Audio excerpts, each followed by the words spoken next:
Welcome, my fabulous Fempreneurs. I am here today with Dana Weaver. And as usual, get ready to learn something new. She works with top level executives who are working in the senior care industry. And what a vast industry that is. So she's going to introduce her field and tell us more about what we may need someday for ourselves in the future. Welcome, welcome, Dana. Thank you so much. I'm very happy to be here. And so, describe it for us. How how can you put this in words, this industry that you work in and the type of people that you work with? Sure.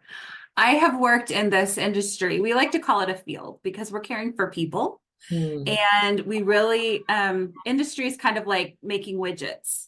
And in healthcare and specifically aging, we care for people. And so we call it a field. And so it's the aging services field. And I work with the executives or the C-suites of aging services providers, which includes nursing homes, retirement communities, home health, assisted living, um, hospice, and attendant care Hmm. groups. And so what I do is I do executive coaching with them, and I also provide leadership training for them to help them not only take their leadership to their next level, whatever that means for them, but also help them. I want to help them become disruptors in our field because aging services has a very, very bad rap in most cases. And it's amazing the stories that aren't told and the beautiful connections that people have who work in the field with the older people who are receiving the services. Wonderful, wonderful. So, a wide range of services in the healthcare field, and you're providing that knowledge for leadership and support. How did you get started? What is your story? Well, my story is very long, but I'll start with how I got started in the field. And that was when I was a very young little girl. My great grandmother was in a nursing home. Mm. And I grew up with her. She took care of me when I was a little girl, when I would visit her. And I just had a really good connection with her. And then she got to the point where she couldn't take care of herself in her own home. And it was really difficult for others to take care of her. And so she moved into a local nursing home. And the first time that we went to visit, I went with my dad and we went in to visit her and had a very nice visit, but it was not a pleasant experience. The smells were horrible, and really the older people that were there were slumped over in their wheelchairs, and there just wasn't a lot of life in that nursing home. Yeah. And I was really touched in a bad way by that experience. Mhm. I couldn't fathom having my grandmother there. And so as we were leaving that day, I looked up at my dad and I remember holding his hand and I said, Dad, why is this place like this? And he put his head down and he shook his head and he said, Honey, I have no idea, but I hope someday that maybe you could change that if you want to. And Wow. so I took that to heart. It kind of went dormant in me for a little while, but as I got older and was able to get into the workforce, I actually started to work at an assisted living in the dietary department. And then through college, I became a nursing home administrator. And then after that, I started to work for an association of all the kinds of people that I serve today. It's an association of nonprofit aging services providers, and I worked there for 20 years. And then just last year, I had the opportunity to go out on my own and start my own business, and I decided to continue to work with these people that I have fallen in love with and help them continue their leadership journey and help try to make a difference in the field because I've been working in it for so long and we've come a long way, but we still have a long way to go. And I did not want to leave that, but I also wanted to be able to up level what I was doing for the field so that I could look back and know that I did make a difference. Oh, fantastic. This is so wonderful. And so many times, I'm sure a lot of our listeners can relate that you go to this place and you have this similar experience and you want to run from it and just never turn back again. But I love the beauty of what your father said, inspiring you, sowing that seed of inspiration that you can make a difference. And then you took that, and I'm sure it wasn't like right away, oh, yeah, I'm ready to go back there again. But years later, you cultivated that seed, and here you are. So, it's so interesting. Tell us, what are some of the needs, the typical needs of a person who is an executive in the field? Mhm. The executives in the field are looking for a couple of things. The one of the most important things is they want to provide excellent quality care to the people that they're serving. Hmm. And they also have issues with workforce. Hmm. Um, Workforce is not just aging services, just an aging services issue. It's everywhere. However, when we're caring for people, and this goes for any area in healthcare, our employees are so important, and being able to put into them allows them to put into the people that we serve. So the executives have got to have a level of leadership that creates an environment where people want to work and people want to live. And then that just raises all boats. Yes, yes, yes. And I can see like what you saw with your grandmother was an area of neglect and people just getting by on the bare minimum. Can you explain for us some of the tools that you give to these executives that they implement in order to make a better lives for everyone around them? Sure. I've been doing leadership training for years. I did it in my last job for years, and then now I'm bringing it into my own business. And some of the things that are really, really important that maybe they're not as sexy to listen to or see on social media, but communication. Communication with people around you is so important. And if you don't, I guess I could back up a little. We aren't taught to communicate well. We don't really think about how our communication lands with other people or make sure that they understand what we're saying. And there's a lot of reasons for that. And so communication is a big thing. And then getting to the basics of what are your values as an individual? What do you value? And identifying what those are. There's a good number of people that have, and there's a good number of people that haven't. So when you work with me, you get to go through those levels or the values and either recommit to them or establish them and use them to guide you as you go forward as a leader. I And love then, these oh, things. go ahead.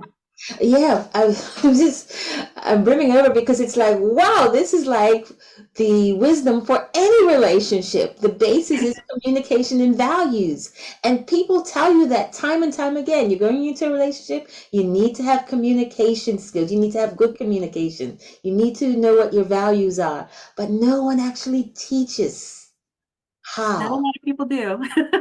We don't learn it in school at all. No, yeah. I shouldn't say at all. I'm sure there are some places, but that's not the typical thing that we learn in school is communication. We learn how to listen and we learn how to do what we're told. Mm, very much. But there's not Okay. a lot of back and forth. Yeah. And other tools? Yes. Some of the other tools that we work through are um, kind of understanding your workforce and what their desires are. Today's workforce is a lot different than it was before the pandemic. Mhm. And it's a lot different than it was even 2 years ago. People are wanting more and more. And it's not really about the generations, I don't think, although generations have their expectations. There are people that are my age that are expecting the same things that someone just coming into the field, our Gen Zers, are expecting. And it really boils down to everyone is an individual and everyone has unique needs. And we are no longer in the space where we can treat everyone the same and Mhm. expect the same results. That creates extra work on a leader's part and their team. However, it yields huge results. And when you're able to get that down and you systemize it in a way that it's natural for everyone, people want to work there, and then everything improves. Tough, tough job. Tough. It is. Um, when leaders come to you, are they typically at the phase of feeling burnt out or overloaded, unappreciated? What does it look like? Such good questions. And yes to all the above. As I talk with leaders, one of the main things that they tell me after all of the other things that, we know about workforce and overwhelming regulations and all that, they say, I'm so exhausted. I'm overwhelmed by everything I have to do. And I feel like I'm not giving enough at home. And when I try to give enough at home, I'm not giving enough at work. And they're overwhelmed and there's no balance and they're seeking that balance. And in our field, it's difficult to find that balance. And I don't know that we're ever truly going to find the balance, to be honest with you, because we are people caring for people, and that's just the nature of caregiving. However, there are tools that they can use and there's things that they can do to balance that a little more. I had somebody that I was talking to recently tell me a story that broke my heart. And I was asking her some questions so that I could build my program to benefit people like her. And she told me, when I was an administrator or I was in the nursing department, I spent more time at the job and I always sacrificed my family for the job. And now that my kids are grown, they don't really want to have a whole lot to do with me. They have their own lives. And I wish I could go back in time and change that and spend more time with my kids and be an executive and be able to be successful in that role. And so that particular conversation just hit me in all the feels. And really, it guides me in helping executives find balance. Wow. I pause because I'm thinking how I can relate to that. We didn't talk about this, but my mom, she's retired now, but she was an RN and an Mhm. administrator of a senior care. Oh, Yeah. that's fantastic. And Thanks to her. yes, and it's such a self-sacrificing job. I mean, it's supposed to be a job, but it's so much more that when we become a teacher or anything in the healthcare field, there's so much self-sacrificing. And I remember as a kid trying to logically comprehend why Christmas wasn't Christmas for her. It was another work day that she needed to be there. And Mhm. other people might call in sick or find a way to get out of that responsibility, but she had to be there. And sometimes 48-hour shifts Oh, was part of the norm. So I can really relate to what you're saying of the sacrifice. And I'm sure our listeners can relate that when it comes to working and balance, it's quite the juggling act. I don't know if you have the answers, but where can we begin to find some more balance in our lives? the first thing that we can do, honestly, is to take a step back and realize that we only have one life. Mm, We have one life. We don't get to do it over. We can reinvent ourselves as many times as we want during the life that we have. But if we're sacrificing for someone else's life, are we sure that other people are going to sacrifice for ours when we get older? We need to be able to not focus. We need to be able to realize that we are just as important as everybody else that we're serving, we're working with. They're important, we're important. And if we don't understand that and we constantly sacrifice of ourselves and our families and just our own mental health and spiritual health, we aren't going to be able to show up in a way that people need us to. and it's two-way street. You know, people were made for connection. We don't do very well all by ourselves. And so it's really important for leaders to focus on themselves, not put themselves so far before everyone that you don't get the work done, obviously, but putting yourself first and giving yourself that time, those little moments in the day where you can just recharge. There's simple things that you can do, like breathing techniques and different things like that. But going back to what I was saying earlier, we are not helping other people if we're not helping ourselves. Mm-hmm. And if we don't show self-compassion for ourselves, our staff or our team are not going to show self-compassion for themselves or the people that they serve. And we need to be that guide, that coach, that example for people to follow. I love what you're saying about this feeds right into the self-care movement that is coming now. Mm-hmm. And you said, take a step back and Yes. realize you only have one life to live. That's tremendous. Taking a step back is hard because when you live a life and you're a nurturer and you are so caught up in other people's drama and dilemmas and you want to be the safety net for them 24/7, you can lose yourself and completely forget yourself. But you said, take a step back. And this life is short. If nothing else, it can be short. Yes. But realizing that you need to build up yourself and care for yourself, and then that trickles down through all the levels of the administration, the workers, and the patients or the people that you serve. Yeah. Beautiful. And if I could add one thing to that, Yes. it also trickles down to our families.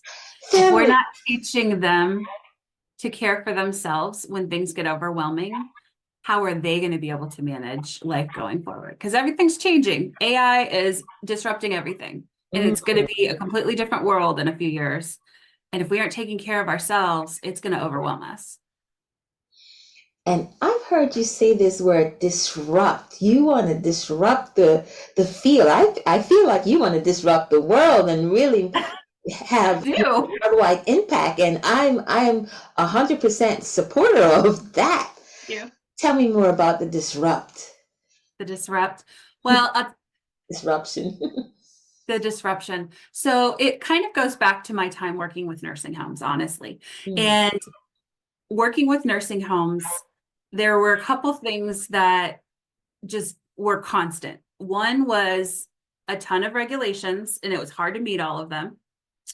And there were new ones coming out every time, but they weren't really getting rid of the old ones. So you were meeting old expectations and new expectations. And then you weren't getting paid enough, because a lot of people these days haven't saved enough money because healthcare has gone so sky high that they can't afford to care for themselves. So they're getting supplementary income or Medicaid to pay for their care. And it just that reimbursement it doesn't keep up with what the needs are. And so for every dollar of care, for example, maybe it pays 80% of that or 90% of that. And eventually there's a deficit there, more people that you care for. And so those are the things that people have been dealing with for years. And I want to find a way to disrupt it, because it's not ultimately serving our seniors. If you look back to the pandemic, and nursing homes were shut down, so were assisted living, so were several other things. I mean, they were just shut down. We saw the pictures of people staring into windows trying to talk to each other, couples who've been married for 50 and 60 years not able to have an embrace or kiss each other. They saw each other through the window. And people became isolated and people became depressed. And that wasn't because the nursing homes chose to do that. That was because the regulations required them to do that. The Centers for Medicare and Medicaid Services required them to do that. And the nursing homes took the bad rap. And so I want to disrupt CMS. I want them to realize the people that we're taking care of are real people, and it could be them someday. Yes. And if I can help disrupt that somehow, and I know people will help me, and I know there are people that are going ahead of me. There's tons of people that want to do this. We're going to make that change, and we've got to do it in my lifetime. Wonderful. Yes. Powerful. So powerful. And if people can remember that they are, hopefully, if God spares their lives, they are going to be in that circumstance someday. And they may be in an assisted living space or a nursing home or have a caregiver, some situation where they are not the decision maker anymore. So they want to think twice about making these laws that hurt people instead of providing the healing and support. Yeah, exactly. I would say not all of the regulations are bad. They're there for a reason, and they're there to keep people safe. It's just that there were regulations that were created and then they just kept getting built on top of each other. Mm. And that is what caused so much structure to happen in the nursing home instead of allowing people to be people and continue living their personhood like they did before they got there.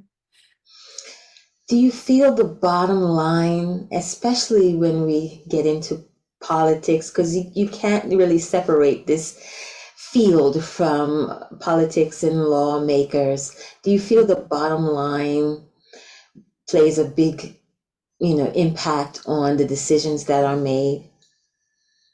I do. I think that something that has become really prevalent over the past, I don't know, 5, maybe a little longer years is corporations are buying companies that own nursing homes. And so they're trying to get money to their shareholders. Because when you buy stocks into a company, you expect a return, right? When they invest in nursing homes, you might get your money, but it's on the back of an older person because they try to skimp isn't the right word. They want to be as efficient as they can. Actually, skimp is the right word, but I'm trying to be a little more politically correct.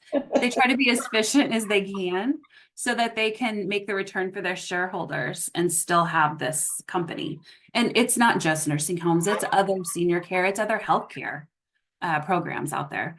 But when the bottom line becomes the ultimate thing that you're focused on and just continuing to get more and more revenue, it does hurt the people that you're serving. And I come from the not-for-profit world where the money, for the most part, the money that is made within those organizations gets plowed back into the organizations. It doesn't mean they're not making a profit, but it does mean that the money that they're making goes back to the organization and not to somebody that's a shareholder. And so coming from that perspective, I feel that is the way that healthcare should be. It's just not the way it is. And when we talk about politics, I don't know that it's a political platform necessarily, because every president that comes into power or, gets elected, it doesn't matter who they are, what side of the aisle they're on and what their ideals are. Most of them put nursing homes on the back burner. Most of them puts elder care on the back burner. And then they deal with it when they have to, just because that's not the sexy thing, right? There's other things that we can argue about on TV. So it's not so political at the national level, but it does get a little bit political at a state level because you have to advocate for the reimbursement in the Medicaid. I'm getting very technical, but This is a little good. This more. is good because this is what I've seen and what I understand, and I am so glad that here today, we're not just talking about the problem, we're talking about the solution. And you have seen a way that it works to of reimbursing and putting the money back into the system. And that's something to really think about when you check those boxes, on the state level, and how we can continue to implement programs like this, whether they be nonprofit, to put that money back into the system, because someday all of us might need it. And Mhm. our parents, we do not want our parents to be in this kind of grimy, for lack of a better word, situation where they're being neglected. And one other thing that occurred to me is that I noticed that if one healthcare or care, what's the word? What is the word now for centers where older people are cared for? Is it Nursing home? nursing home? Is okay. We're still It could in be. I nursing mean, home. there's so many different options out there today, way Yeah, more than it was because when my grandma was there. I remember that the one my mom worked at kept changing the name, like every year, as if that the conditions didn't change, but the name kept changing. And I was just noticing that as conditions go down in one nursing home, the others tend to follow, like prices going up and level of service going down, because it's almost like, well, if they can get away with this, the bare minimum, then we can too. And as you said, the priority is what the shareholders or stockholders are getting. Wow. And I will say, I mean, you've got that pretty right, especially if you've got a lot of for-profit or corporation owned is really what I'm talking about. There's a lot of people who own nursing homes that are families and they do a fantastic job. There's good and bad on every side. But what I really want to put out there, because I work with all of these people, is nobody goes into this field wanting to do a bad job for an older person. That is not anybody's initial motivation. And for the most part, it's not anybody's motivation as they go throughout their career. They want to do good, but then the system creates a, the system creates all of this going on. I'm not sure what word I'm looking for, but Blockages, just for the yeah. moment. Yeah.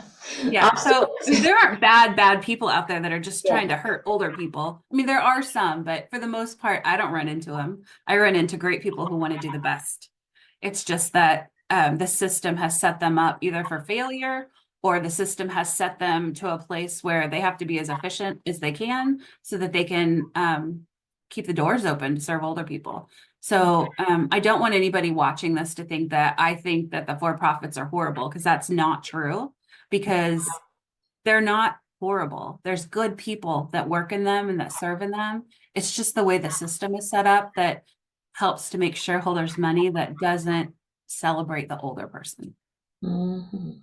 Okay. Okay. Well, this is just part of the awareness, and we can think more now what we can do to move forward in the solution. And I am very inspired by the people that come to you. Do they come to you on their own as individuals? Can they come as individuals to learn these leadership skills, or are they sent by their company? How does it usually work? Most of the time right now, since I've started my business, and I'm just a little under a year old. So I don't have a ton of experience on my own yet, but most of the people are coming on their own and Wow. they're saying, I want something different. Can you help? Yes. And so that's where we start and that's where we work. I want to show up as a leader differently because I want to make a bigger impact. But I can work with companies and I am kind of in talks with a couple of companies about possibly doing executive coaching within their company, and bringing what I know and my experience to them. And we'll see where that goes, but it's still early days. So really anybody, I can do individuals or companies. And the great part is that these skills, these leadership skills, are going to translate into a better life for them. It Once will. they have that balance between the work and the family life, which everyone desires and needs, this is going to be a beautiful thing and everyone benefits. Definitely. Mhm. Thank you so much for joining me today, Dana. Thank you for having me. This has been a joy.